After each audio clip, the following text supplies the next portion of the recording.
What's with Deep? Going deep. Chad and JT. All right, this first ad is from our sponsor, mybookie.com. What up, MyBookie? Thank you for sponsoring us. Sure, dudes, watching football is fun, but it's more entertaining when you have some action on the games. Guys, you've heard me talking about this for weeks, and some of you are still on the sidelines. Whether you're an expert or rookie, you should be betting at MyBookie. If you're the kind of guy that likes to bet a little and win a lot, like playing the numbers on roulette, you can create a big parlay. Pick 3 teams to win. If you hit all 3, you could turn $100 into $600. There's so much to bet on. Playoff baseball, hockey, primetime fights, and more. But MyBookie is the one bet I know you'll be happy with all year. I recommend these guys because I really trust them. Hell yeah. MyBookie has been in business for years. They've got great online reviews, and their mobile site is so easy to use.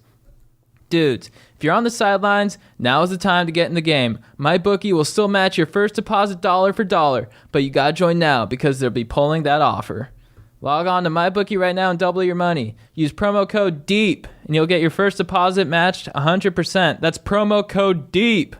You play, you win, you get paid with MyBookie. Dude, unbelievable ad read. Did you like that read? Yeah, that's all time. It was fun. Good stuff. That was good. What's up, Stokers of Stoke Nation? This is Chad Kroger coming in with the Going Deep with Chad and JT podcast with my compadre, Jean-Thomas. What's up, dude? What up, dude? Boom clap, Stokers. Boom clap. The boom, the clap, the jabow, the black tea, the espresso machine. That was a wrap. This is episode 39? 9. Nice. It's incredible. The numbers are so high I can't even comprehend. I know. It's like that number pi. You're like 3, 1, 4. And it just keeps going. Yeah. You're like, I'll just stop there. March 14th at my old elementary school, we used to have pie that day. Oh, you'd have actual pi? Yeah. We used to have like a pi off. They're like, how many numbers can you name? I'm like, I'm just going to not participate. Right. Hey, that's a way to win the game. Yeah. I was like, why would I just volunteer to embarrass myself? How about I not play? They're like, Chad, what's your, how many numbers you memorize? I'm like, 3.14. They're like, that's it? I'm like, yeah. I feel like you'd be good at that. Like you'd be good at, maybe if it was in a subject that you were more passionate about. Yeah, that's sort of how I worked. If it was like, you know, and what was I passionate about? Philosophy. So if it was on like the teachings of Plato, I'd be stoked on it. Well, that's pretty parallel to mathematics to be into philosophy. No shame in that. I thought you were going to say like ass.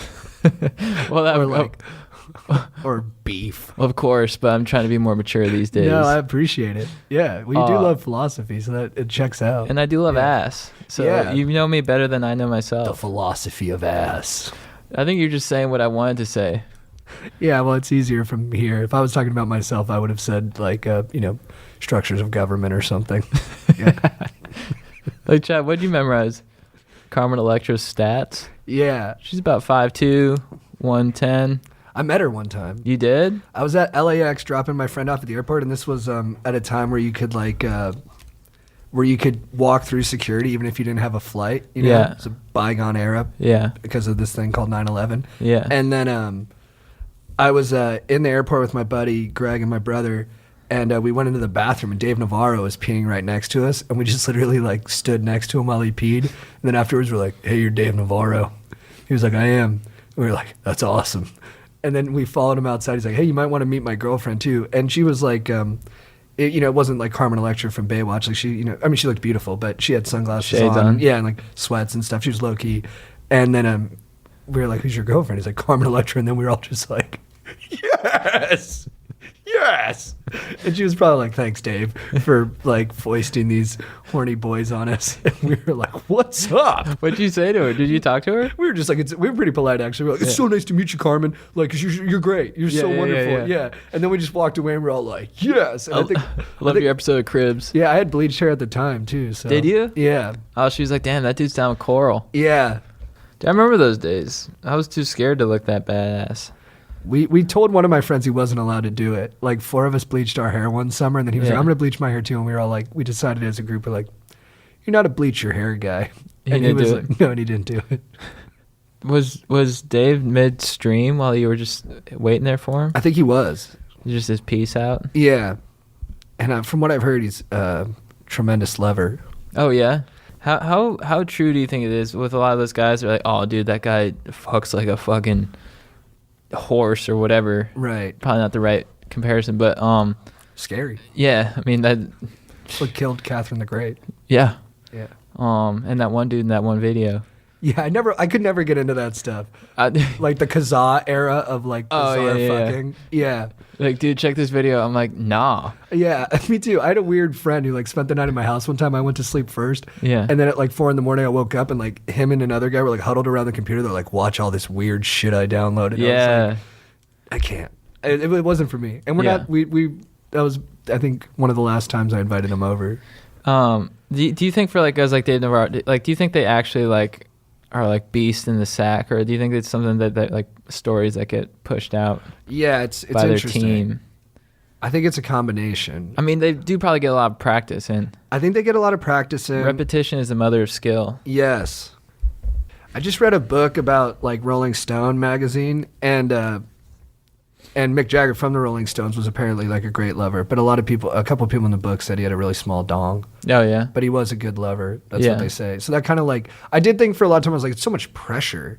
If you're like a big star, Yeah. like you must feel like people are going to find out about it. So it's like, you're not just having sex with a person, you're having sex with like an entire audience. You know Yeah. what I mean? And they're going to judge you on this because a lot of your brand is being good at sex. So if you're not good at sex, Yeah. no one's going to take you seriously anymore.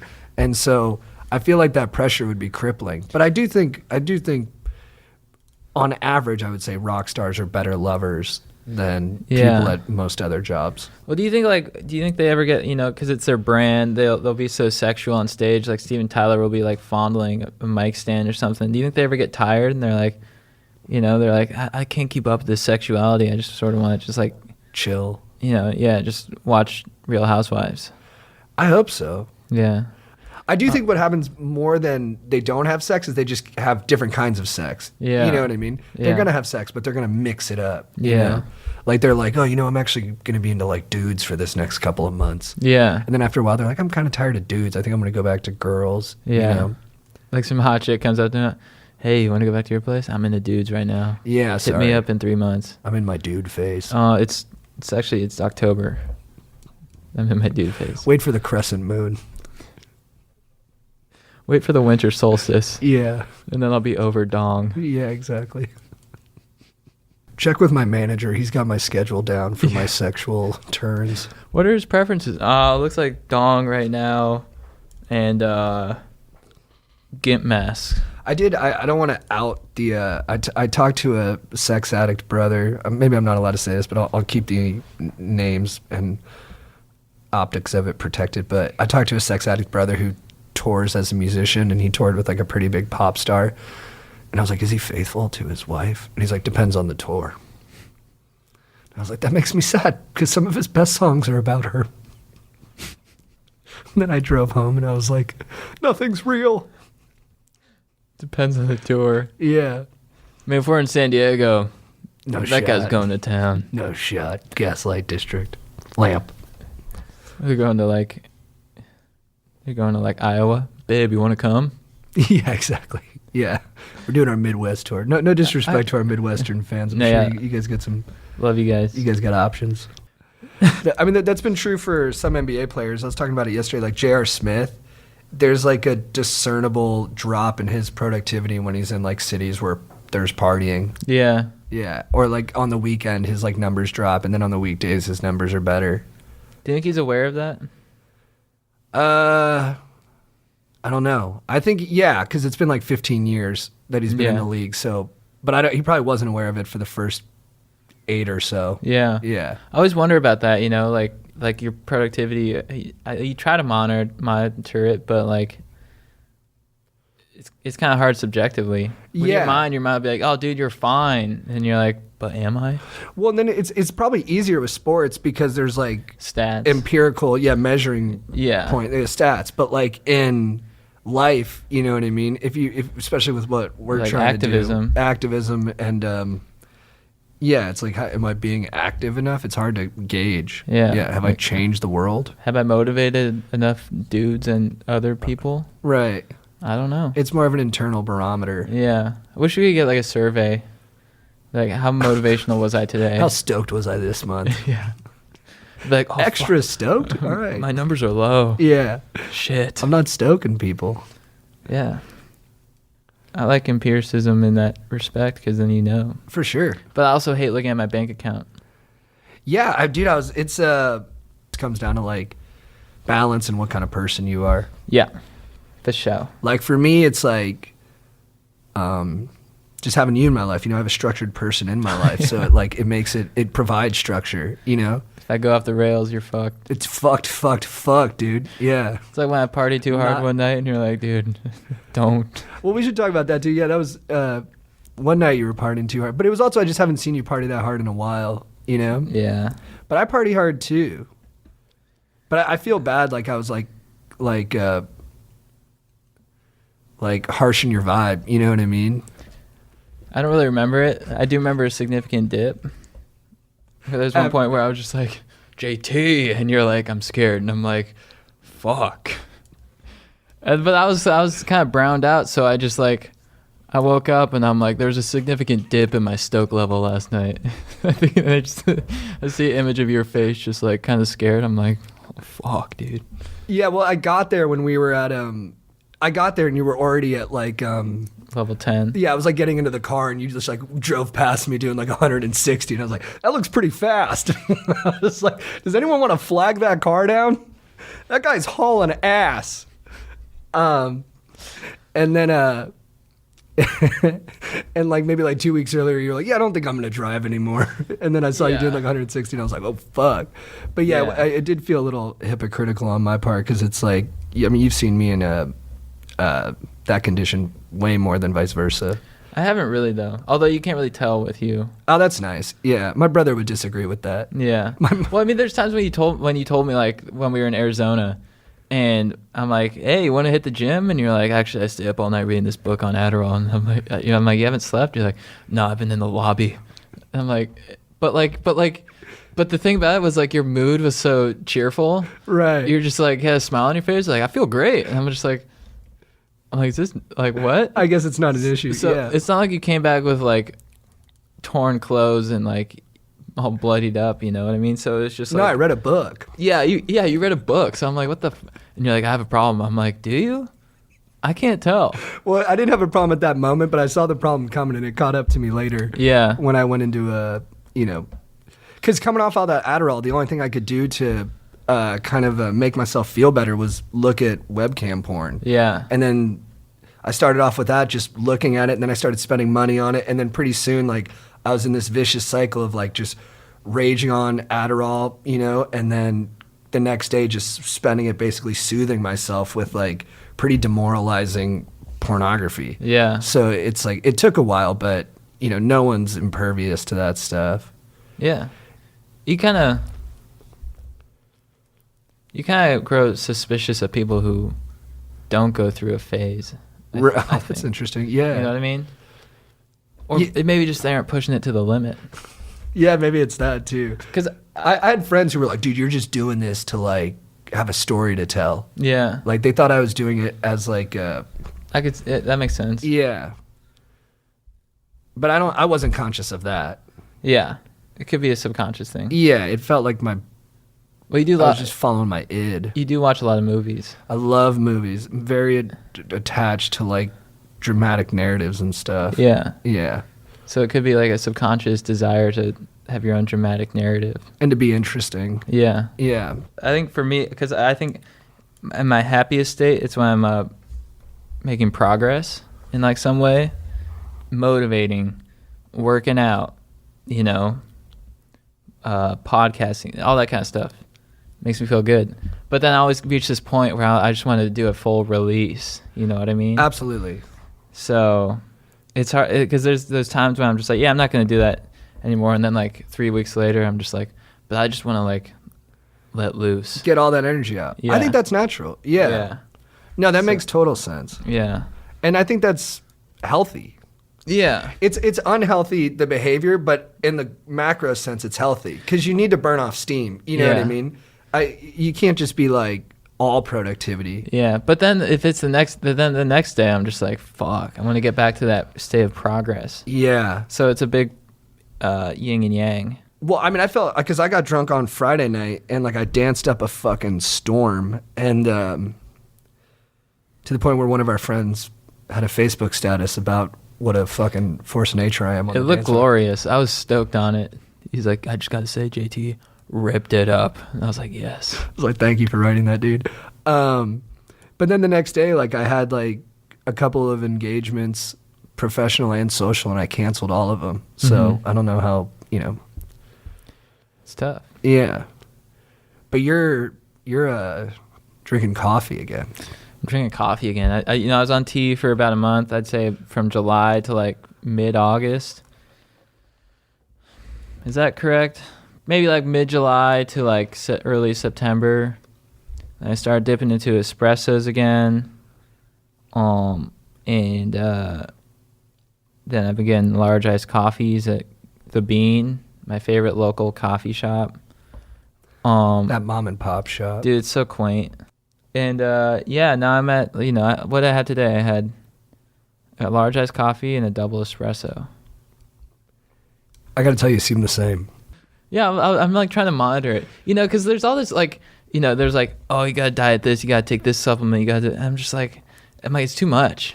You know what I mean? Yeah, the quest is noble, but it's hard to find definitive answers. Yeah. You know what I mean? And it's another one of those things where it's like, what are your measuring sticks for how you're doing? Yeah, you know what I mean? Yeah. I'm like, how much is that really helping? Because I fucking love caffeine. Right. So, but then again, it's always more comfortable to go back to your default stoke level. But I admire your like ambition to like operate optimally. Oh, thank you. You know? That's Thank fucking you. badass. Thank you. Yeah, it's definitely an ongoing desire. But the id, we're talking about the id, like your need to party once in a while. Like, Yeah. like all that productivity is like the super ego. I mean, I hope I'm understanding this stuff correctly. And then the id like needs to be fed once in a while. Like I've got a monstrous id. Yeah. Like my id is a hungry fucker. And Yeah. like it's hard for me to put limits on myself because Yeah. I'm just like, no, I can do more. Yeah. And then I can't, nobody can. Yeah. But the id does need to be fed. And if you're just feeding it with coffee, I think that's like pretty clean fuel. Yeah, but dude, I'll use caffeine as like if something cool happens, like if we got like when we got on Barstool or something, I was like, I'm gonna get a fucking quadruple espresso and drive. Yeah. And listen to Third Eye Blind. You know what I mean? Listen to Foo Fighters, and it was awesome. That's killer. I was having so much fun. Even though it's a hybrid, I couldn't fucking haul. Thanks, Dad. Yeah, dude, I just loaded up on caffeine. Thank you, Mr. Kroger. Thank you, Thank you, Dr. Kroger. Dr. Krog. The Krogs. So I don't know, man. It's tough to gauge. But then am I not being dangerous enough? Because I've always wanted to be like, I've always wanted to have the effect that Ryan Gosling had in Place Beyond the Pines when Eva Mendes saw him standing next to his dirt bike with his bleached dome. Yeah, no, But- I understand that too. I've always wanted to be that like it was a mantle I definitely wanted, like that I was like the craziest of my friends. Like he'll do anything. Yeah. In like, high school, I totally had that. when I get together like with the high school crew, I still at the fantasy football draft in Park City there was like a ATV, not the kind that you sit in, but like the kind that's got like the canopy on it. It's like more like a small car. And there was like a jump, and I was like, the guys aren't hitting it hard enough. And so I just jumped in and fucking like hit it pretty good. Yeah. And then then I almost crashed and stuff. And afterwards I was like, why did I do that? It's like, well, you're always gonna probably do that. Wait, this is in a car? It wasn't a car. It was like Oh, the ATV? one of those like Polaris things, Oh, cool. Yeah. And see you hit that would be so fun. yeah, and I was just watching all the dudes hit it, and like there was all that testosterone. I was like, now I'm about to fucking throw down. Dude, Yeah. I And all you boys who are listening who were there, you're welcome. whenever I go skiing, I feel it with my dogs. I feel that when we're all hitting big kickers. Yeah. I remember one time there's this huge kicker. We were in a squaw, and my boy Chowder he's like, fuck it, I'll go first. He hits it, does like a spread eagle, and you can't see the landing, so it just disappears behind the hill. Like, we're just like, Chowder? So we're like, I guess I'll go. And so it was sort of like you would hit this giant kicker, like, and you'd be like, I hope all my dogs aren't just like strewing about on the landing. 'Cause Right. I might fuck someone up. It's like collective like insanity, but it feels like totally right in the moment. Yeah, It's yeah. like Lord of the Flies stuff where Yeah, you just like yeah. adjust to this new reality, and it's Yeah. totally built on just like competition. Yeah. Can't back out. We were also on, Yeah. that was an epic weekend. We were it was like 20 of us in college. Yeah. In a cabin in Tahoe, raging and then skiing. I was blacked out skiing, and I saw my buddy Ryan, and I just hit this cat track, blacked out, hit this cat track, just go flying, and like just lost all control, and I was just like sliding down the hill, blacked out, and it was a yard sale. So that's What's a yard sale? it's where all your skis and poles and like shit gets strewn about because you beef it so hard. That's a great word for it. Yeah. A phrase. Yeah. Yeah. That's awesome. So he's like, Chad, how you doing? I'm like, good, dude. Later. Just hit this cat track and just, boom. Who would you say has better lingo, skiers or surfers?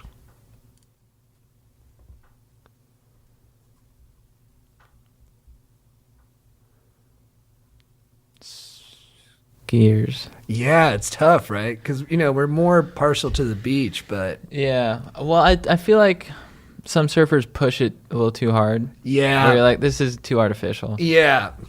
You're like, yeah. Like just the different, like, variations on bro. There's Yeah. like bro, brah, broski, bro chacho. Yeah. Yeah. Or it's like I surf, so I have to use these terms all the Killer, time. dude. Killer, dude. Oh, it's killer, bro. Yeah. You're just like- Where you're just like, how do you... I used to go to surf camp for a week. Yeah. I came back like I was straight out of rocket power, dude. I would like go to surf camp, be like, bye, mom and dad. I come back and be like, what up, dude? What up, dad? Oh, yeah, I was super sick, dude. I was just charging on this wave and I was just shredding, dad. And then I fucking spun out, dude, and went back on the beach and just had some dank fucking 7-layer dip, dude. My dad was like, oh, yeah, good for you. All right. My parents were pretty like chill about like not like they'd make fun of me, but they would like wouldn't judge my faces too much. Although I do want to bring this up about my parents.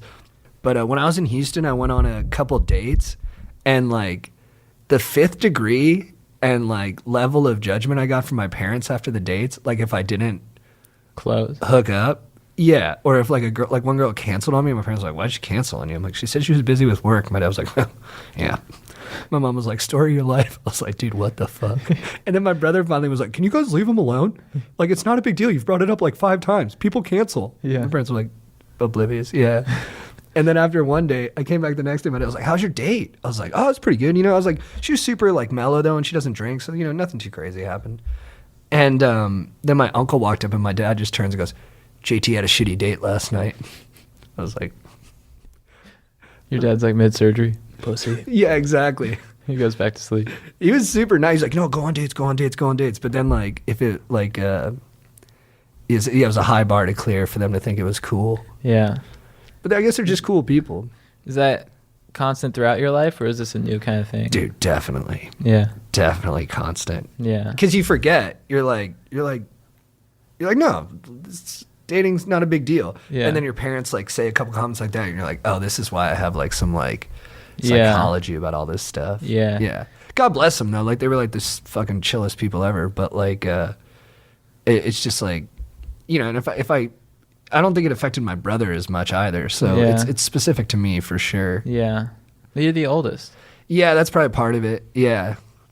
Yeah, because being the 5th one, I think it was so tough to like to gauge everyone. My dad, I was like 14. My dad's like, yeah, Chad's getting laid, and I'm like, I'm not, but thank you, Dad. My parents used to say the same thing. I Yeah. lied. I told them I was Yeah. having sex when I wasn't. Yeah. Because they would bring it up in front of like 10 people. We'd be at dinner with like 10 people. And Oh, like it's the worst. my dad would be like, so JT, are you still a virgin? There's like 10 of my dad's friends that he grew up with at the table. I'm like, no. They're like, who'd you have sex with? I'm like, she's from Costa Rica. You remember when I visited there for 3 days 6 years ago? Yeah, I had sex. Dude, that's so funny. Yeah. Yeah, it sucks. All these older dudes are like, it's good. Yeah, all these dads good. and moms, dude. All these dads and moms were like, good for you. I was like, thanks, guys. Yeah, it sucks. Yeah. I was just like, yeah, let's move on. Yeah, what did you guys think about that NBA playoff game, huh? Yeah, the Bucks. And they were like, tell us more about the sex you had. I'm like, no, a gentleman never tells. She's from Iceland. Yeah. I love she's like, yeah, she's from Costa Rica. Yeah, she's a sweet girl. I was like, I like make up stories. I'm like, yeah, we fought a little bit. Yeah. Yeah. I'm like, yeah, we'd fight about TV shows. She liked Friends. I like Seinfeld. Yeah. Yeah, we fought a little bit. Just I didn't want to paint too rosy a picture so that it seemed, Yeah. it didn't seem believable. Yeah. What'd you think about Kyrie Irving apologizing for saying the Earth is flat? We had a similar kind of controversial stance here. I mean, we said the same thing. We said the Earth is flat, and a lot of Stokers were not happy with our non-scientific perspective. Yeah, it just makes you reflect on the things you say.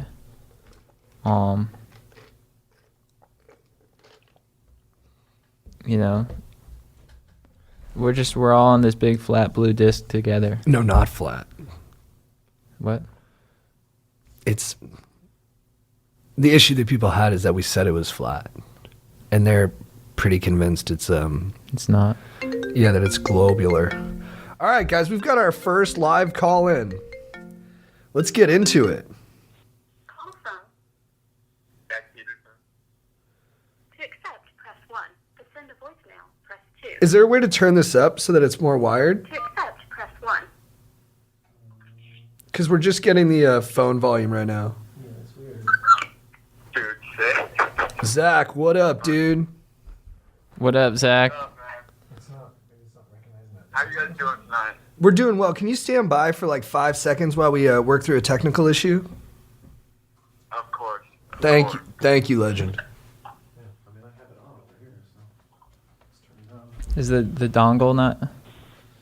Maybe that case is Let's. blocking it a little What about now,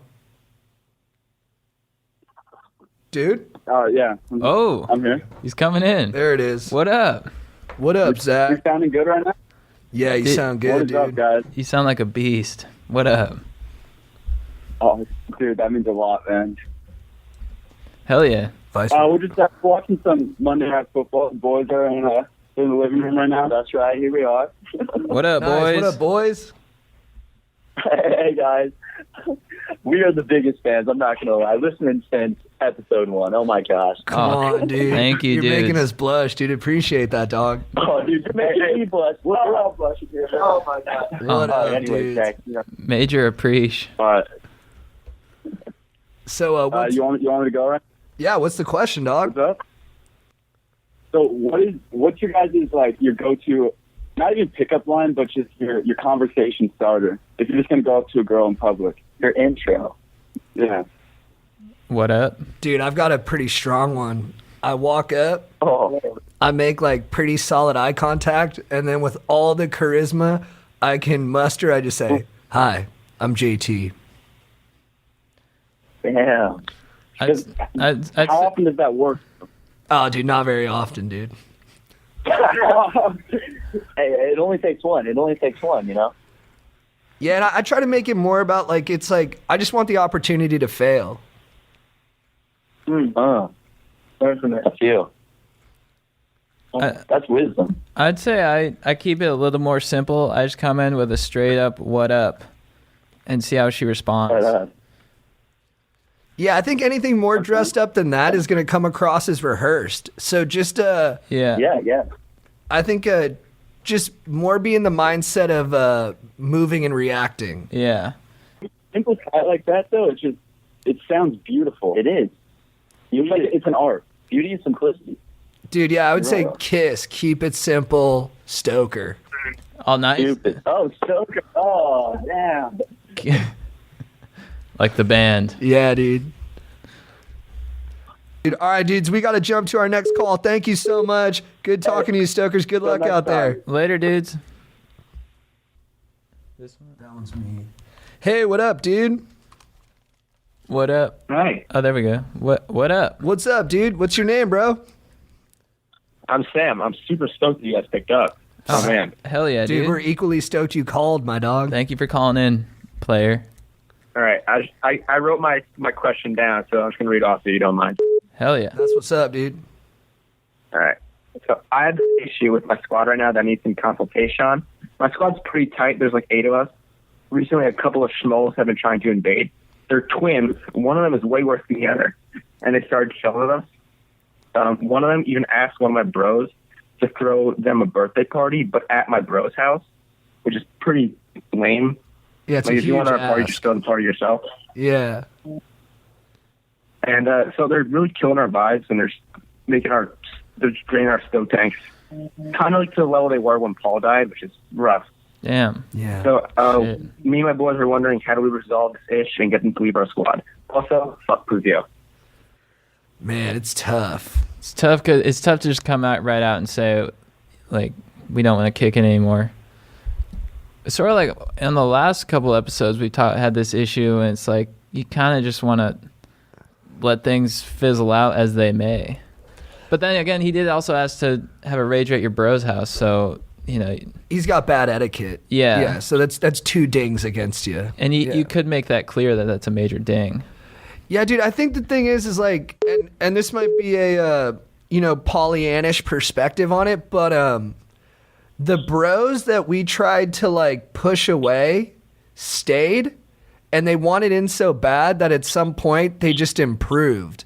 So I think you don't really have to do much. I mean, you guys can arrange your own things without their involvement, and then sometimes just because of the way, social circles move, there's going to be space for them to get in, and you kind of just got to let them and, wink at each other about whatever the annoying shit is that they're doing. But I would, be hopeful that down the road they might actually turn a corner and be some pretty chill dudes. I don't know, man. They got a long way to go before they're chill dudes.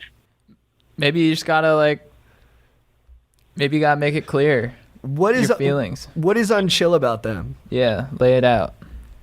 It's just like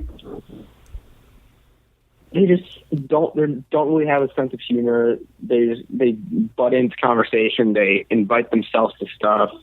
How'd they get It's involved? just like How'd they get involved with your squad? they just sat at our lunch table one day, Oh started fuck. talking to us. Oh, boner jam. I don't know. We've had this issue before, never like with schmoes this bad, but usually they just fizzle out. But it's our senior year, so I kind of want to make it as good as possible. So I want to optimize For circle sure. of bros. For sure. Have you sent any strong signals so far?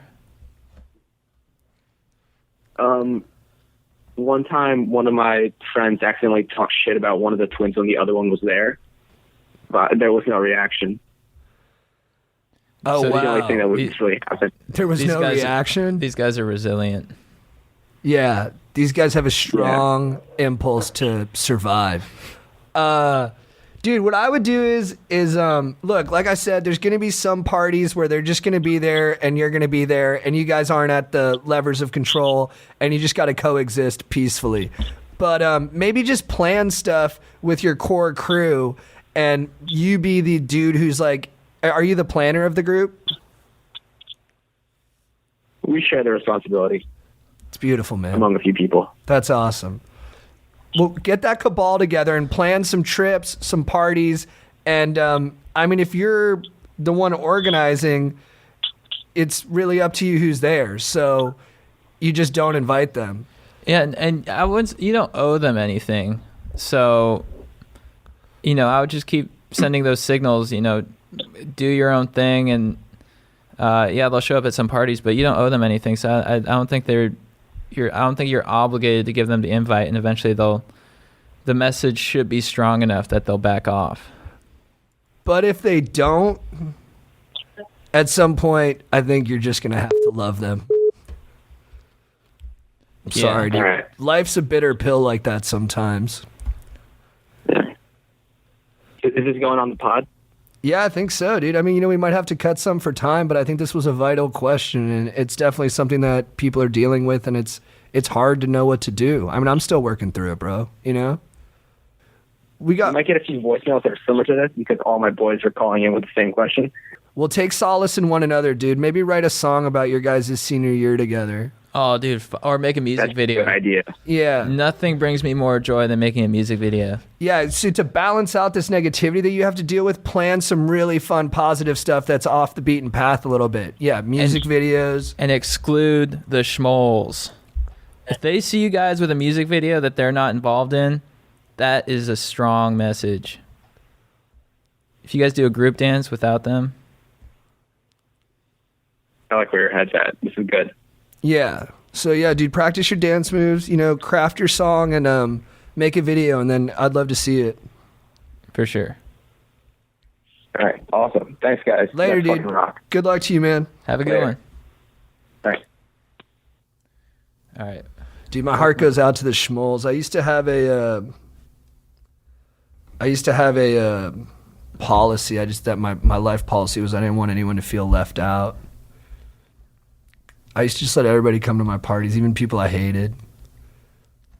It's just too sad. It's hard because it's because you're going to be around them all the time, and then you have to you don't want to just say, hey, I don't want to hang out, although maybe that is the right thing to do, but I don't know, man. That's tough. I just picture that fucking schmole's face when he hears that. Yeah. And some of these schmoles are so good at They're the resilience of a armadillo. I respect it. All right, guys. Hello? What up, dude?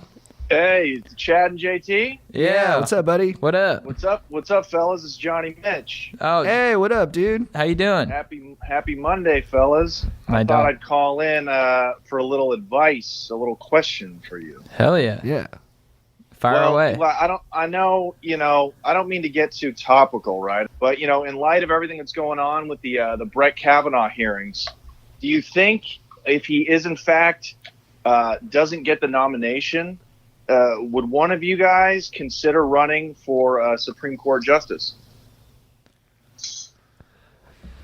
I have to say no. I've just jacked off to too much weird stuff to be a Supreme Court justice. Right. Probably too many webcams. Probably a webcam girl would come forward, I think, at some point. Yeah. Not to out your business, Yeah, no one wants a guy who fondled his beehole. But Right. But dude, that could Sure. make you a I mean- very understanding judge. Yeah, I think so. Right? Yeah, I try to be compassionate, but I think Chad would be an excellent judge. Yeah, I'm just not big on But you prefer Judicial your process. outsider role. yeah, it's just a lot of time spent inside. But it'd be cool to make up some laws and shit. I think it was the philosopher Marcuse who said it's hard to initiate change when you're an actor within the system, and that it's better to be an agitator outside of it. Right. But if you're the highest law of the land, I'm sure you could organize say, okay, Fridays we're reading law on the beach, Mhm. and that's mandatory. Who's going to tell you no? It's a tremendous amount of power, dude. It's really tantalizing. Yeah. Yeah. What Yeah. What about you? Do you have any aspirations for sort of political significance? No, not as much. I plan on my backup plan is to go back to pretty heavy narco trafficking. So although I don't want to be a politician per se, I do want to have a few key friends in politics to get me out of a jam. Oh, for sure. Interesting. You know what I mean? I think that's almost better to have than to actually be the actor in the political arena, Yeah, because someone could be like, the fuzz is coming. You'd be like, oh, yeah, it's my boy Danny.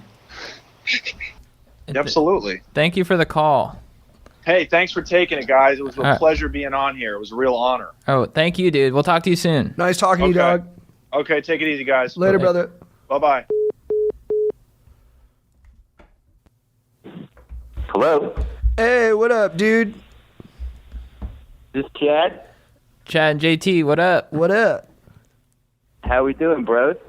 Chilling, dude. Chilling hard. How you feeling? Feeling pretty good. Calling all the way from Philadelphia. Big fan of you guys. Oh, What up? thank you, dude. What up? Brotherly love, dude. Cheesesteak. Yeah. And I'm a big proponent of bird scooters to Philadelphia. It hasn't happened yet, but I'm thinking it'll be soon. Dude, they're coming. They're wonderful vessels, dude. I look forward to you being on one. Oh, hell yeah. Yeah. So here's my question. Obviously, I follow you both on Instagram. Chad, it looks like you and Caroline are getting pretty close. Thank you. Is it true that on Labor Day you just met her by happenstance, just walking around, and featured her in your Instagram story, and now you guys are dating? That is true. That's fantastic. Yeah. Dude, honestly, and it's crazy because honestly I started the day not stoked on labor. I was like celebrating work. Like, what's that? But those are the times when like the craziest things happen. When you start off and you're like this is gonna do nothing for me, but I'm gonna celebrate anyways because this is a holiday. I'm gonna engage in some labor, and it's probably gonna suck, but we'll see what happens. And then you meet a beautiful lady in the process. So I think that says a lot about trying new things and also about labor itself. Yeah, work you're brings absolutely right. Work brings its rewards. So, and let me just add another thing. I think it's the argument against dating applications. You went up to somebody in person, you introduce yourself. You don't need this Tinder crap. You know what I mean? You need Bumble. Hell yeah, you dude. need a good personality and some labor. Yeah, dude, these dating apps, there's so much back and forth. There's so many, you message people, they don't, then they message you and then they don't. There's so much, it's just so many debacles going on there. And it's just such a waste of time when all you got to do is just step out into the world and say, what up? Beautiful. You just got to step out into the world and say what up. I couldn't agree more. Yeah. And dude, for a little bit of color on my dog's relation, I came out of a health food store today with a bundle of goodies. And who do I see in a car with a girl he likes? Chad. And dude, he didn't see me, but I saw him. And my dog had about the most pure smile on his face I've ever witnessed. I mean, my dude was in pure bliss, man. And it was a pleasure to see. And I think that attributes also to stepping out into the world. You run into your dog. Yeah. Getting out there. Yeah, get that It's a beautiful thing. Get that succubus of a phone out of your face. We're guilty of it. We were looking at our phones when we had Strider on the pod a couple weeks ago, and he deserved our full attention, but it was it's a seductive piece of equipment. Mm-hmm. Hey, thanks for having me. Have a great night. You too, as well, man. dude. Thanks for listening. Take care. Later, brother. Bye. That was a cool dude. I like that guy. Yeah, he's very cool. Colin Stokers, dude. Hello? What up, dude? What up? Oh, dude, what's up, guys? How you doing, brother? Good. How are you guys doing? Doing Solid. well, man. Yeah, well, my name's Colin Brown. I live out here in San Francisco, California, in the marina. You guys know the marina? Oh, hell yeah. I'm familiar, yeah. Yeah, we party. A lot of my dogs are in the marina. Nice, dog. Nice. What Wow to that. Wow to that, my brother. Jabwow, baby. Jabwow. what's up, dude? Yo, so hear this, guys. I got this hot little number down in Santa Fe, New Mexico. I met her. I knew my boys. We were out there. Well, to be honest, with my parents and my brother. We went out on the town. I got wasted. Met this little honey. Her name's Noelle. Now, this little dime, she's an artist out there. Now, this is one hot piece of ace. Here's the problem, boys. I'm married. Now, I don't know what to do. You know, the heart wants what the heart wants. Am I right? Yeah. I hear you. But is it your heart or your heart on, dude? Yeah. You mistake your heart Great for your question, dong? JC. That is a fantastic fucking question, my friend. You know, I don't know. Trying to figure that out. It's tough to But, you know, deduce, we got- my friend. It's a confusing set of feelings for sure. Yeah, what should I do? And, you know, there's distance. I'm in San Francisco, fucking California. and she's all the way down in Santa Fe. But you know what? That's my home church. I'm from over there. What's I get the text next all day. What's your guys' level of communication? You know, usually around 2 a.m., she texts me and says, "You up?" And I go, "You know what's up." And then I send her that dick pic. Yeah, she likes that. Send her the dick pic? Oh yeah. Oh, dude. A raging boner, type master 3000. Get on that. Damn, dude, I like your confidence and swag, I gotta say. Yeah, yeah, it's great, dude. So, what's her marital situation? Has she given you much color on what's going on with her and the hubby? Does she have kids or anything? So she's got like 2 kids. Oh, actually maybe 4. I think it's 4. So you know what? She's been around. If a hot dog is going down the hallway, it's going to go down that hallway. It's going to go down good.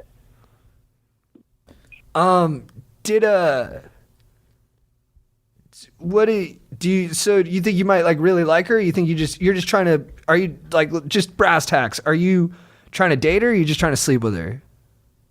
Well, it started out with the bone, and now I want to bring it home. How old are you?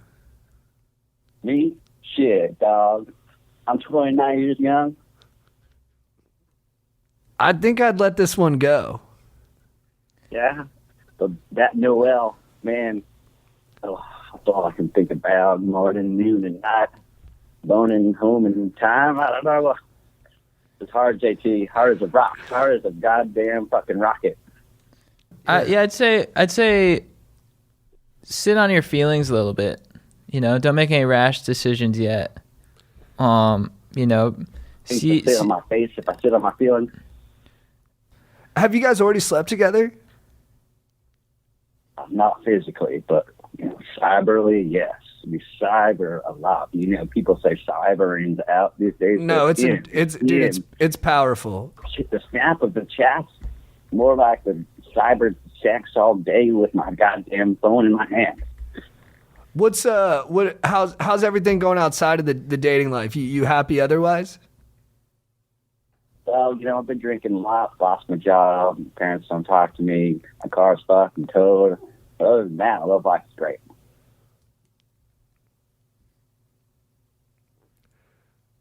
My dog. I would take care of a couple of those things you mentioned and then reassess with the lady. Because you got all that energy. Put that energy into those other things. All right, I'll reach out to Noel, see where things are going, try to figure it out, and then I'll, you know, figure out whether I'm really going to bone or go home.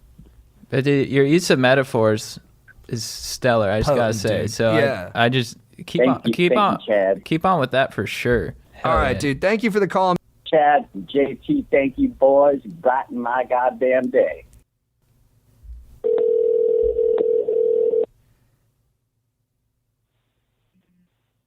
What up, dude? What up, dude? What up? Dude, this is Chad and JT. Yeah, It dog. is, dude. What up, dog? Holy fuck, boys. Oh my god. It like came up as like somewhere in the middle of California, and I was like, oh dude, I'm just probably just gonna pick up, just to pick up, but holy fuck. What up, dude? Oh, dude, what up, man? I appreciate your enthusiasm, dog. Yeah. Honestly. Thank you for calling in.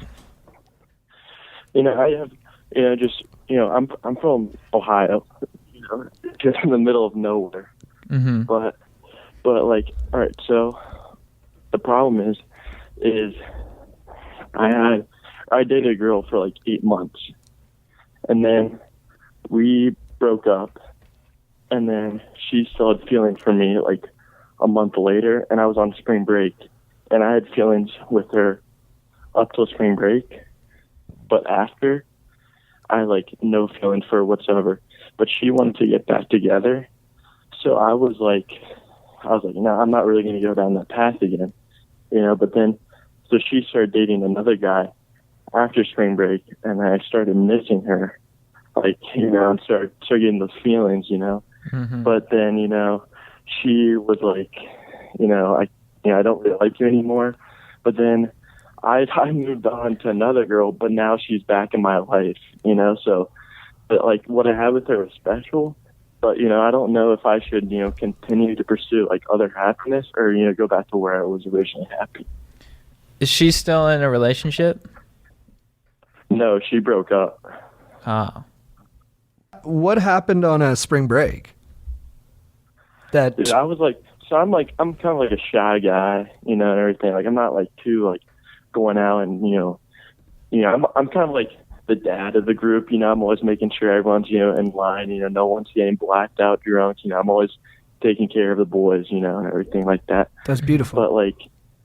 But like on spring break, I was like feeling myself. I met like so many different, I went down there with like my family, but I met so many people from like Atlanta and like Alabama, and like I just felt like really like energized, and I was just like super stoked on just meeting like all these like new people, and it just was like a great experience. I'm like, just like feeling like myself again, and everything like that. And I felt like I was kind of like the man, finally for once, so. I know that feeling. Hell yeah, dude.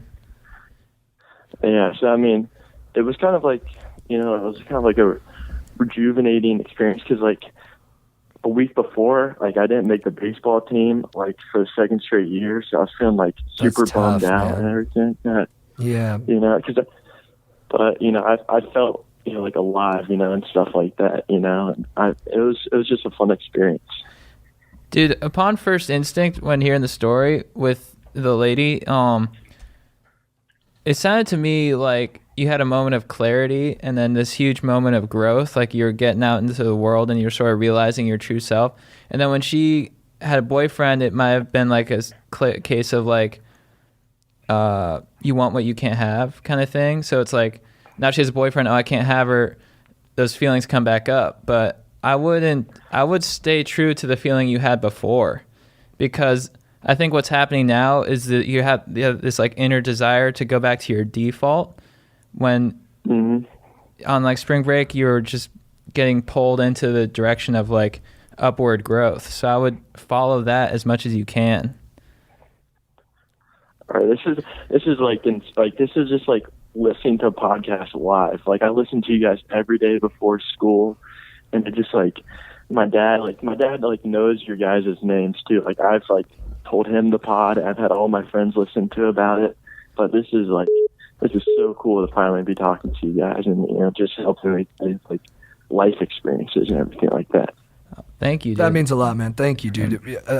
I think Chad's right too, man. I think when you were on spring break, it doesn't sound like it was frivolous. It sounds like you're really tapping into like oodles of potential that you got. So I think, dude, you need to follow that. Like, don't go back to like what makes you comfortable. Chase what's uncomfortable and what could really excite you, because you're young and you've got a chance to define new heights for what your life can be. And go for the heights. You know what I mean? Don't be afraid that this is the best you can do. I mean, she might be a great girl. I don't know her.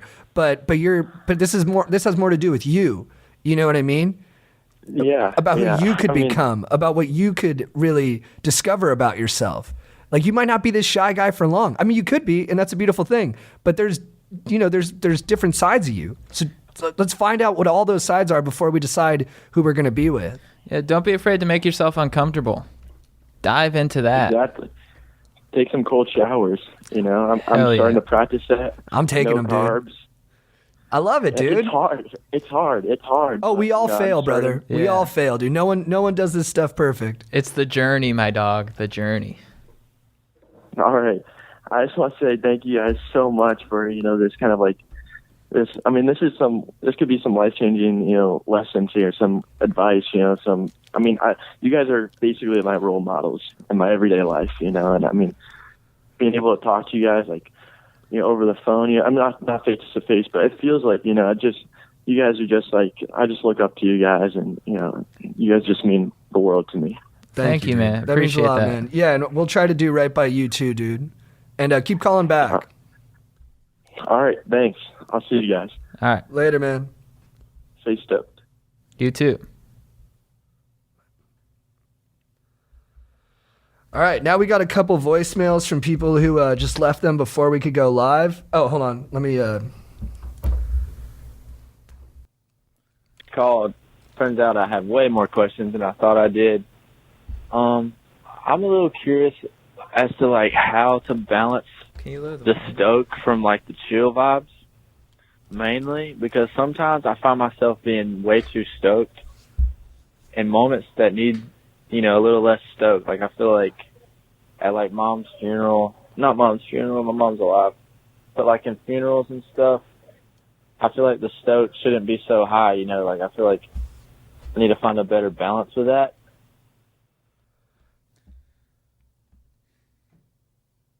Nothing wrong with being stoked at a funeral. That's what I think. You're celebrating the beauty of life. Life is meant to be joyous. So if you're stoked at a funeral, you're cheering people up at the funeral. And you're stoked on all sides of life, dude. Yeah. Because you're stoked on life, but you're also stoked on death. Yeah. And they're conjoined. You know what I mean? And you being stoked in that moment shows that you understand that. Yeah. And it's like, I wouldn't deplete your stoke because you think that an occasion calls for you to lower it. Go with what your true feelings are. And, you know, be stoked within the expectations of a funeral, though. You can be happy and you can hug deeply and you can, you know, pump your fists in celebration of the departed, but don't get like, you know, don't pull dong. Like if someone's like, dude, why are you smiling so much? Why are you so stoked? And you're like, I just love life. And then they'll probably be like, wow, I love life too, and we should celebrate the life of who just departed. What if the Dalai Lama got all somber because he's like, well, the occasion calls for that, and you're like, but you're the Dalai Lama. Yeah, the Dalai Lama's like all bummed out in public. He's like, I'm kind of not feeling it today. You're like, well, your job kind of calls for you to be feeling it, dude. Aren't you in cosmic consciousness right now, dude? Boom. Hey, bros. My name's Rich. I'm 42 years old, married, 2 kids, have a receding hairline, and 6 months ago I just got a vasectomy. My stoke level was pretty low. Last night I went over to see my friend Clay and Jenna. They're married and they own a yoga studio in town. They're pretty chill. I got on my bird scooter and realized that my battery was half dead. Then I thought of you guys and said, wait a second, this battery isn't half dead. This battery is half full. It totally changed my mood. My stoke level skyrocketed to sights it hasn't seen before in months, really since the vasectomy. So I just want to thank you guys for fighting the good fight, for helping me see the world through a different lens that I otherwise normally wouldn't have seen prior to following you guys on Instagram. So keep up the great work, and thanks so much for what you've done for my stoke level. I no longer look at the vasectomy as a defining moment in my life. Thanks again. Jabwow. That was awesome. I just think you're a fucking beast, dude. He sounds like a legend. Yeah, you're a fucking legend, dude. Your kids are lucky, dude. If you're ever in town, let's scoot, dude. And, dude, always remember, dude, vasectomies can be reversed, my dog. That's true. I think my dad's had his vasectomy. He's had like 6. Whoa. Yeah, he's just like, because he has just does 7 it for the kids. sport of it. He's like, I'm done. No, I'm not. No, I'm done. No, I'm not. No, I'm done. No, I'm not. Dude, the only constant is change, my dog. Yeah. All right, guys, that does it for our questions today. Thank you so much for all you guys who called in and for all you guys who left voicemails. We'll try to get through all of them. And, yeah, we really appreciate it, Stokers. Thank you, dudes. Chad, who is your babe of the week? My babe of the week is Wendy from Wendy's. The image you see. What up, Wendy? Wendy, you are just a pure symbol of childhood happiness for me. Whenever I saw you, all I could think about were delicious fries and Frosties and probably my favorite nuggets on the fast food market. Wendy,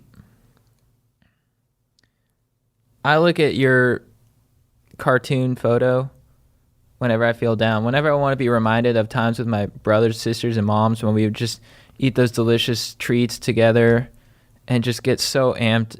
And she's just a babe, dude.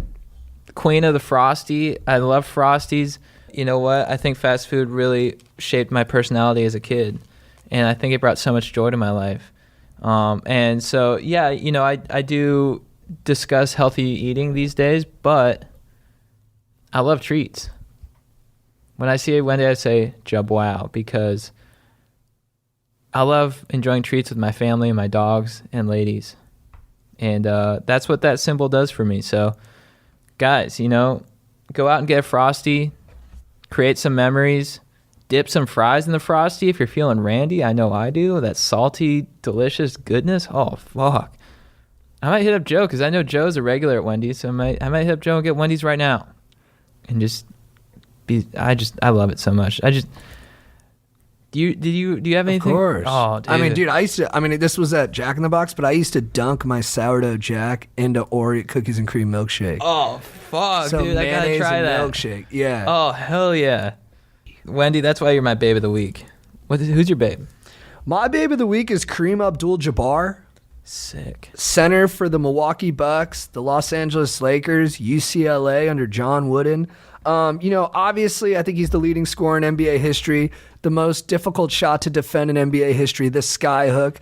He was a great player for 2 decades, incredible longevity. On top of that, he was hilarious in the movie Airplane. He was difficult for Bruce Lee to fight in the film Game of Death. I mean, this is a man with a varied career. He writes for Time magazine occasionally. His articles are succinct, perceptive, and compassionate. The guy's got a brain, dude. I watched him in the documentary, The Blacklist, and he talked about growing up in New York and like his obsession with Civil War relics that he would find around his house. Everybody else in the documentary was talking about topical stuff and talking about it well, but Kareem went just totally onto his own tangent because his brain is just it's a curious one, and it doesn't operate like a lot of people's. And, and then he's got the physique to go with it. 7'2", 260, long arms, really well designed for basketball. I heard he was an unbelievable volleyball player. Probably could have been the best of all time. And he played a lot after he retired because, once again, the dude's a renaissance man. And I just heard that he's writing on the reboot of Veronica Mars. What can't Kareem do? He's writing on the reboot? What? That's what some of my buddies told me. Yeah, he's writing on the reboot of Veronica Mars. And they were like, oh, he's probably just a consultant. I'm like, dude, I'll tell you this. I think Kareem's in there every day. I think he's first one in the office. And just a little anecdote about Kareem. I had one run-in with him. I dragged Strider all the way up to L.A. to see an independent film called Tinker Tailor Soldier Spy. I did this to Strider a couple weekends in a row, and then he started to refuse to see movies with me because I would fall asleep during them. And he would be stuck watching a really boring movie. The worst of this was a Coriolanus, a Ralph Fiennes-directed Shakespeare movie. That was like hella boring, dude. And when I woke up, Strider just put 3 fingers in my face because it was 3 weekends in a row I had ruined his weekend by dragging him to a boring movie that I fell asleep during. He just looked at me and he went, 3. But during Tinker Tailor Soldier Spy, I was asleep. But Strider said in the middle of Tinker Tailor Soldier Spy, he turned back in the theater to see what was going on. And he said everybody was either asleep or looking at their phones except for one person, dude. Kareem Abdul-Jabbar, who is staring focused at the screen, taking in the art film, dude. With elite Hall of Fame level focus, dude. Kareem, I respect the hell out of your concentration and your ability to stay, in the moment with a boring film, dude. That's very impressive. And yeah, man, congrats on a well-lived life. You are my babe of the week. Dude, I had no idea he's such a multi-talent. I mean, I knew him from Airplane, but goddamn. Dude, he does it all, dude. Yeah. No limitations on that guy. All right, dude, who is your legend of the week? Okay, so this was originally going to be my beef of the week. My legend of the week is a guy doing a wheelie on a mountain bike on the road last Friday. So it was like Friday, it was like 7 p.m. I was kind of in a rush. I had a place to be. I was actually going to meet you guys. And so, I was a little bit antsy. I was like, I need to get there ASAP. As I do on the road. I just want to fucking get there. And I see this guy in front of me.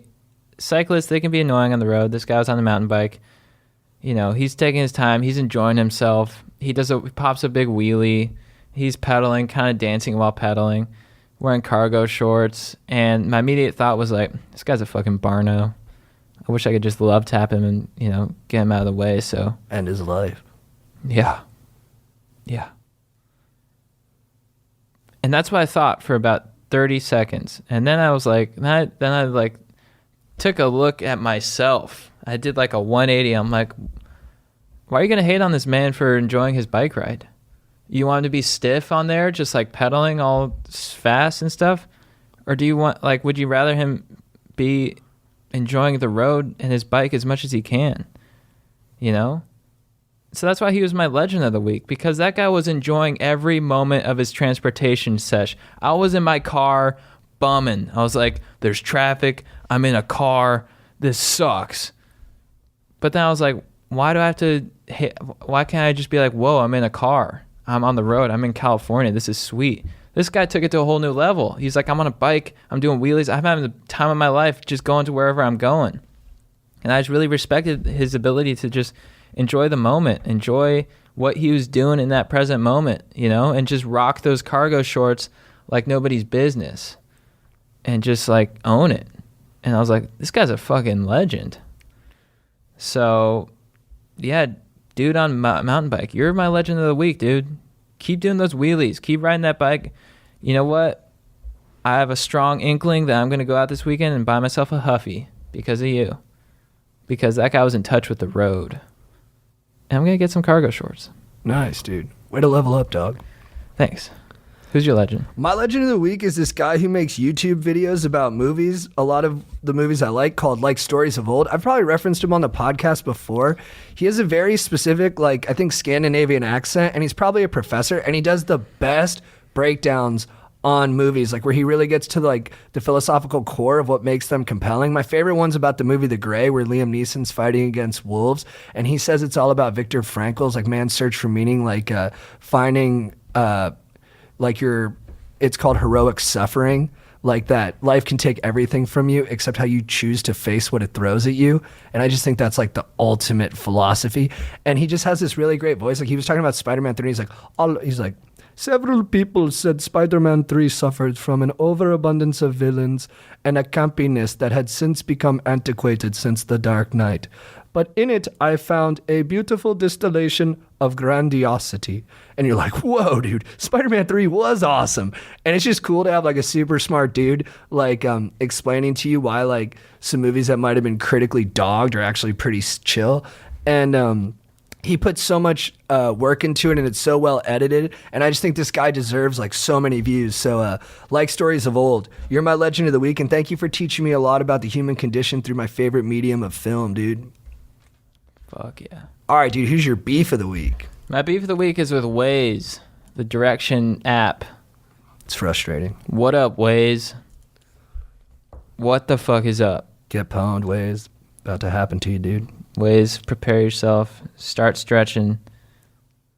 Dude, you know, they run on the guise that they give you the fastest way, you know, and I don't know if it's true, dude.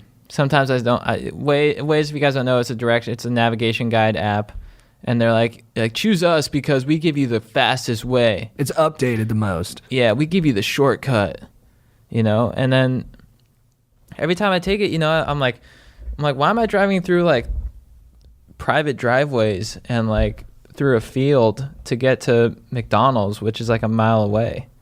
You know what I mean? Yeah. It's like, are you guys really giving me the shortest route? Or are you just trying to make it look obscure so it's like, oh, damn, this guy's taking me on a shortcut? Right. So if the route has like a lot of like different turns and like service streets, you're like, oh, this must be the fastest way. It's like, don't go on the freeway. Take that drawbridge over the moat, go through a tunnel, take a ferry, and that's how you'll get to the destination that's 2 miles away. When you're like, can I just take like the surface streets? And they're like, nah, we're Waze, we know best. We have satellites. And you're like, I'm not buying it, dude. So yeah, when I saw you hang glide into Whole Foods, I was like, dude, is that really like the most convenient way to travel? Yeah, it's like a scavenger hunt each time. They're like, take the hang glider, now paraglide into Rite Aid. Yeah. Now take this hoverboard and go through ask the hobo for the password. The password is dojo. Take the bus hostage. Take the bus hostage. It's like choose your own adventure stuff. Hop on the motorcycle. There's keys in it. Grab that boat. You don't see water? There's wheels on it. And you're like, this was a fun ride, but I'm pretty sure I could have just taken Sunset. It's really like it's just butt fucks you with like left turns a lot. Yeah, way to bring back the realism. Badass red turn. You know, like they'll be like, yeah, take a left turn here. I'm like, but there's no light. and traffic is like whizzing by the other way. Yeah. And you're like, how is this more dangerous than safe? And they're like, well, we have the hang glider available. I'm like, well, fuck, dudes. Like, who's behind Waze? So yeah, it's a lot of unsafe left turns, and then a lot of like they're like, yeah, go this way. It's like you'll think it's like the main road, and you're like, oh, I got this, but they're like, no, you're supposed to take the side street right next to the main road. Now you're 20 minutes late. That's what happened on my way here. I was gonna go on the 405, and so I see like the direction. I'm like, oh, saying to go on the 405. And they're like, no, take the side street, Crystal, you fucking knob. I'm like, what are you calling me a knob for, Waze? And they're like, because you don't know directions. I'm like, well, neither do you, because you weren't clear. So you got to get mad at your apps. I'll go the direction I want to go because I have navigational skills at the ass, like Magellan. I just deleted Waze on my phone. I'm on Google Maps now. Later, dude. Later. Who's your beef? What's your beef? My beef of the week is with society for nice not letting people hook up with their cousins. I mean, I don't even want to do it, but I just feel for the other people who might be genuinely in love with their cousins. Like, we shouldn't judge them. Just let them love one another. And I honestly think the genetic chances of some kind of mishap are pretty small, you know? So, let people love who they love. And if that's your cousin, well, yeah, you guys probably have a lot in common and stuff. So what up? Dude, I think you just said what's on everyone's mind. Thank you, dude. Yeah. And I made fun of a guy a couple episodes ago who kissed his cousin. It's still funny that he did that, but dude, I'm not better than you. There's a part of me that does think I'm better than him. It's complicated, it's hard, but well, you got that dude must have stellar game. But as an idea, I just think we should engage with it more and decide what we really want to do. All right, dude, what's your quote of the week? Oh shit. Do you want me to go first? Yeah. All right, my quote of the week is from the movie Locke. Some people call it Hamlet in a car. The entire movie takes place in a car. Tom Hardy's driving it, and it's just him making a series of phone calls and trying to keep his life together as a woman that he had sex with once has his baby. So he leaves behind his giant job and his family for the night to go be there while the child's born because he doesn't want the baby to feel like it doesn't have a dad, and he grew up under those circumstances, so it's important to him. And he's just a really awesome dude who made a mistake, but he's taking responsibility for it. And he's, juggling a lot because they're about to build this skyscraper that he's in charge of the next day. And he has to bail on that because of his family obligation. And while he's driving, he's talking to his number two, Donald, who's had a few beers. And Tom Hardy calls him out. He's like, I can hear it when you're drunk. And he's like, all right, I had a couple beers, but you fucked up worse. And Tom Hardy's like, whatever. We're going to take care of this. And so he's trying to give him notes on how to make sure that the skyscraper gets built right. And he's like, Donald, do you have a pen? And he goes, I got a pencil. And he goes, we'll get a pen. Dude, even in this moment where his whole life is coming down, his wife's pissed at him for having an affair, his sons are going to be super disappointed. He lost his job that he was the best at in the world. And he's, dealing with having now these extra people in his life that he needs to care of. He still has the professionalism would be use a pen. And I just thought that was a really cool detail, and it was delivered well by Tom Hardy, and it's a very fire movie. And I've never read Hamlet or seen any of the movies, but obviously, it looms large in the canon. So for it to have that comparison, it probably speaks well to the movie. So what up, Locke? You're a great movie. I watch you all the time, and you inspire me. Hell yeah, dude. What's your quote of the week?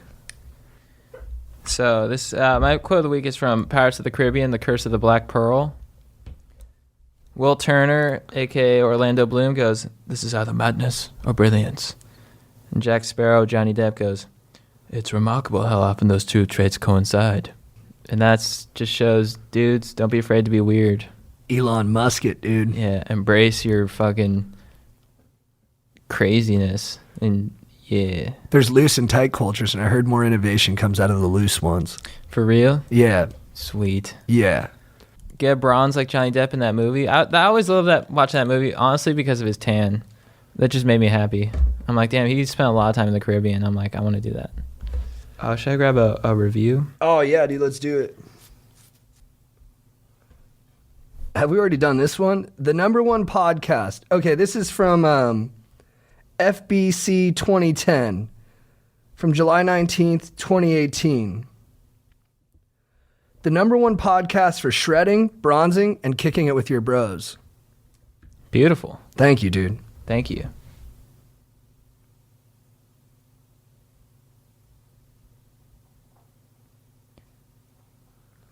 What's up?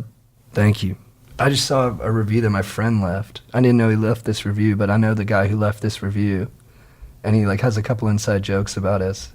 Oh, really? Yeah, it means the world to me that he left it. Thank you, dude. Chris Ibanez. I'm gonna shout you out on the next one as a legend. All right, guys. I'll be here for episode 39 of the Going Deep with Chad and JT podcast. Thank you guys so much for calling in, for leaving questions. Guys, make sure the new number is... Hold on.